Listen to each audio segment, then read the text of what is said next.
Hello Dino fans and welcome back to the channel. Today we're journeying back 130 million years to the early Cretaceous period in what is now Spain. We're on the hunt for a dinosaur that's truly one of a kind, a theropod with a feature so strange it has baffled paleontologists since its discovery. Get ready to meet the incredible Concavenator.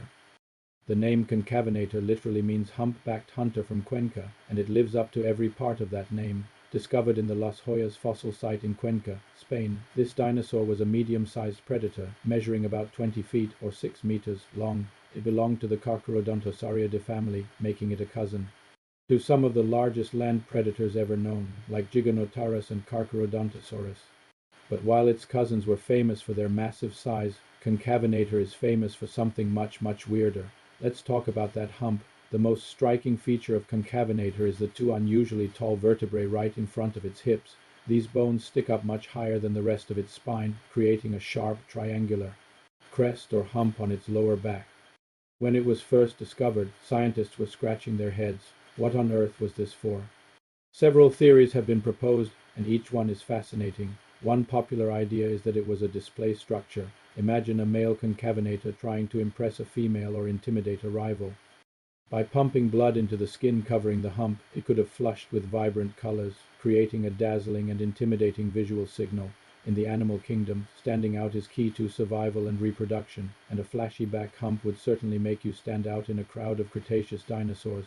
Another theory is that it was used for thermoregulation, acting like a radiator.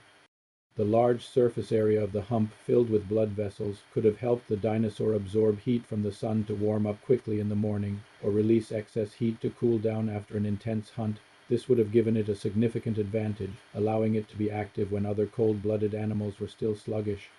It's like having your own personal, built-in climate control system.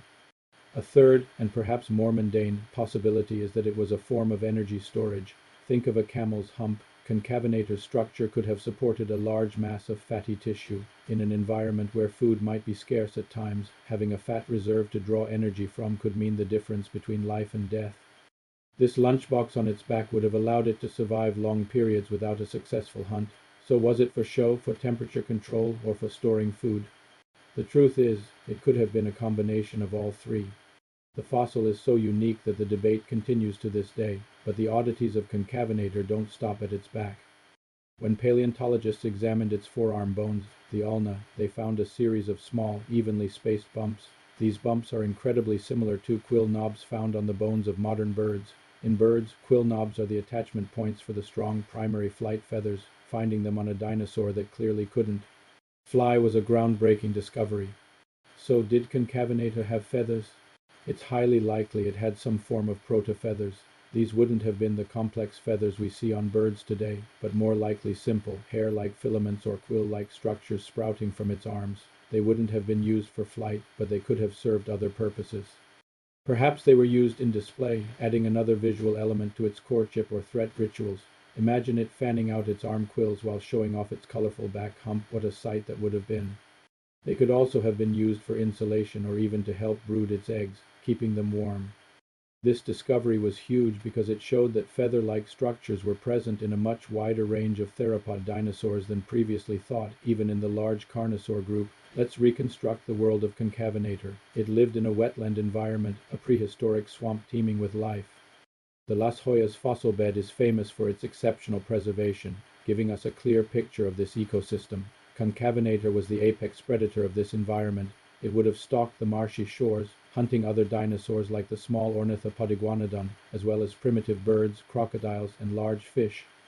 Its sharp, blade-like teeth were perfect for slicing through flesh, and its strong legs made it a formidable pursuit predator. It was a hunter perfectly adapted to its world, with a few extra, very strange adaptations. The single known fossil of Concavenator is a beautiful, nearly complete, and articulated skeleton. This means the bones were found still connected, just as they were when the animal died and was buried in the soft mud of the ancient lake. This level of preservation is incredibly rare, and it is what allowed scientists to notice subtle details like the quill knobs on its arms and the incredible structure of its spine. It's a paleontological treasure, a single specimen that has rewritten our understanding of dinosaur anatomy and evolution.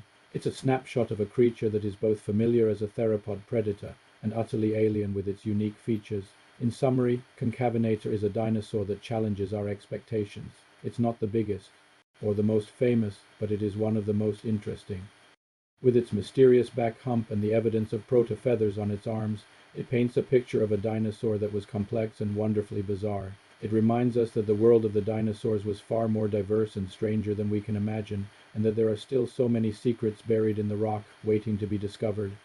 Each new fossil has the potential to completely change what we thought we knew. What do you think the hump was for? Let me know your theories in the comments below. I love reading your ideas.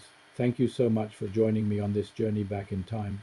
If you enjoyed learning about the humpbacked hunter, please hit that like button, and don't forget to subscribe and turn on notifications so you don't miss our next prehistoric adventure. Until next time, stay curious.